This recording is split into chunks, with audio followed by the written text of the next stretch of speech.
Good morning, good afternoon, good evening, wherever you may be. Welcome to the first episode of the GameScript. I will be breaking down some happenings that are going on in the NHL world. I just want to first mention, and I won't take up too much of your time, I want to jump right in. Thank you so much for the support that you guys have shown so far throughout the shorts, the videos that I've posted. I'm hoping to do more long-form videos such as this one. So please like, comment, subscribe to the channel. Your support does not go unnoticed. Thank you all so much. The first thing I want to jump right into is some things that happened last night in the NHL. A lot happened. Obviously, I'm going to break it down. First thing I kind of want to go over is Macklin Celebrini. First 100-point season of his career. It's absolutely unbelievable. Throughout the season, we're kind of running out of words to describe what Macklin's been doing leading into the Olympics, what he's been doing for the Sharks, putting themselves into a playoff position, which, they haven't been in that spot in so long. Obviously, because they have Celebrini, they put themselves in that position. But it's absolutely remarkable. I saw a tweet the other day, and I'll get into it, about teenagers scoring 100 points and the names that are on this list. You can imagine what company he joins, but first teenager in Sharks history to score 100 points, only the third player in Sharks history to ever reach that milestone, joining Joe Thornton and Erik Karlsson. That one kind of surprised me. I forgot he had 101 points in the 22-23 campaign. Of course, Thornton had 114 points in 2007. But Macklin last night gets goal number 37 and 38 for points number 100 and 101 on the campaign against the Blues. Now, the tweet that I saw that I kind of want to mention to you guys, and I'll see if I can put it up here. Teenagers in NHL history to record 100 points in a single season. Wayne Gretzky, Dale Hawerchuk, Mario Lemieux, Jimmy Carson, Sidney Crosby, and of course, Macklin Celebrini. The Sharks do end up beating the Blues last night 5-4. They are just now 2 points behind Nashville for that last wild card spot. There is still a lot to happen leading up into the playoffs. Teams to move around. It's going to be very interesting to see who gets in, who gets out, who gets knocked out. But the Sharks take a huge win last night. Like I mentioned, 2 points behind Nashville, which kinds of leads us into the next segment that I wanted to talk about, and something that we never thought we would even be mentioning this year. The Sharks beat the Blues, but what the Blues have been doing in the last little bit, 10-2-2 in their last 14 games. We remember what happened in 2019. I just posted a video about that, their magical run in 2019. Please go watch that video if you have not seen it yet. They're back at it. Now, this is a team that has always had high expectations. They have the talent. Robert Thomas is a dog. Jordan Binnington's still there. I love Jordan Binnington. Obviously, still have Colton Parayko. This team isn't really good by any stretch of the imagination. Their top scorer is Robert Thomas with 49 points. So they don't have one player as of right now that has 50 or more points. 9 games left in the year for them. They're 4 points behind Nashville for last playoff spot. To even be having this conversation for the Blues from where they were at the beginning of the year a month ago is insane. But they're still playing Blues hockey. Jim Montgomery's got them playing well. I don't think that they'll get in, but it's just insane that we're having this conversation because they were so bad. Of course, they were in talks at the trade deadline, moving Binnington, moving Parayko. There was a deal there that didn't fall through. But hey, props for the Blues to be putting themselves in a position where we can talk about them only being 4 points out.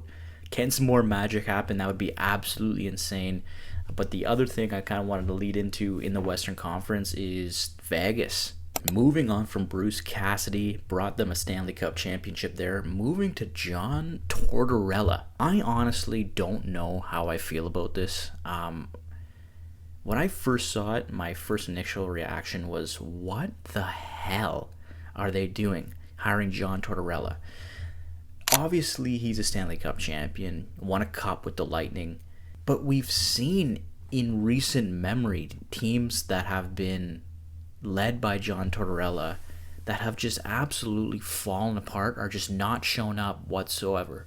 Now, they get their first win last night under the Tortorella era. It's really not like the Golden Knights were bad by any stretch of the imagination. They're third place in the Pacific, 32, 26, and 16 on the year. And these were words by GM Kelly McCrimmon talking about the situation. I think somewhere along the way we lost our spirit and lost our energy as a team. We've gone from first to second to third to fighting for a playoff spot. We waited as long as we could on this. He goes on to say, "We just felt that we needed to bring in a different person to lead our team at this time." Now, Torts hasn't coached since the Flyers fired him on March 27th, 2025. But like I mentioned, he won the Cup in 04 with the Lightning, 9th all-time in NHL head coaching wins with 770. So I'm very interested to see how this pans out. Vegas obviously is a good team. The move honestly just kind of shocked me. I honestly did not think that John Tortorella would ever get another head coaching job. But don't judge a book by its cover. Let's see what happens. But yeah, big surprising news over the weekend. Cassidy out, John Tortorella in Sin City. Now, obviously, one of the last things I kind of want to bring up, of course, was the rematch between the Ducks and the Leafs last night. The revenge game against Radko Gudas. And of course, there was a lot of controversy, a lot of talk leading up to the start of the game with the injury of Radko Gudas. Ankle injury, was seen in a walking boot on the previous weekend. Had suffered it in a game against Calgary, missed a game against Edmonton, and was supposed to miss the game against the Leafs. Obviously played in the game, and off the opening draw, Max Domi going after him. Obviously there was discussion beforehand. You knew this was going to happen. Now, I don't know if I should be saying props off to Radko Gudas for answering the bell. He had to do that. Was this injury real? I don't want to say anything like, oh, he just faked the injury. Did he fake the injury? Did they bring this injury up to maybe say, oh my God, props off to Radko Gudas for answering the bell. Let's feel bad for this guy, knowing that the Leafs were going to absolutely tee off on this guy all night long, which is exactly what happened. Domi was just feeding him shots. I don't think he even landed a shot in that fight. Even after the fight goes down, Domi's still feeding him shots. Totally understandable. And if you don't know what happened, I'm sure you do if you're watching this video in full length.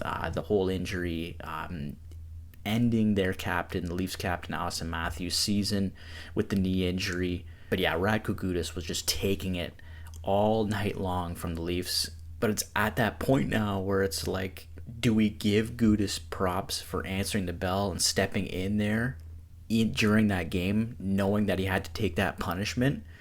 Or was this injury that they kind of brought up and that he had a way of saying, let's feel bad for this guy, give this guy props for playing through an injury and going out there knowing that he was about to take a beating all night? The way I think about it is, injury or not, knowing what you had done to that kind of a franchise's captain, their star player, injury or not, you have to step in there and you have to take that beating and you have to go at it your own. I'm not going to sit here and say props to Gudas for answering the bell, because that is a bell you have to accept regardless. If he is injured and if his ankle is actually seriously mangled, then hey, good for you. Good for you stepping in there. But I don't care if they have to wheel you out there. You got to be out there knowing what you had done previously to answer that bell. But just to wrap up the first episode of GameScript, I got a couple things for you guys to watch tonight, things leading up until tonight's action. Cole Caulfield chasing 50, Canadiens versus Lightning tonight. He has got 46 goals right now, so his quest for 50 continues. And a huge game for the Senators tonight. The Tkachuk brothers face off. They got Florida in Sunrise. I believe they're 2 points out of the last wildcard spot against the Blue Jackets. So a huge game for the Senators tonight. 10 games in total on the slate tonight, including those 2 that I mentioned. Huge playoff implications on the line. Red Wings play the Penguins. The Red Wings are right there with the Senators. Devils play the Rangers. Of course, the Devils are right there with the Senators and Red Wings as well. Blue Jackets play the Hurricanes. They're currently clinging on to that last wild card spot. There are a lot of teams tonight playing each other that are right clustered in that Eastern Conference for that last wildcard spot. It's going to be a wild night for NHL hockey. And if anything big happens, you know to watch the shorts. I'll be posting the highlights there. So thank you so much for watching the first episode of GameScript. Please like, comment, subscribe to the channel for more. I truly appreciate the support that you guys have been showing me. I'm hoping you guys continue it throughout so I can post more. But I hope you guys enjoy the rest of your Tuesday. Enjoy the action tonight. Until next time.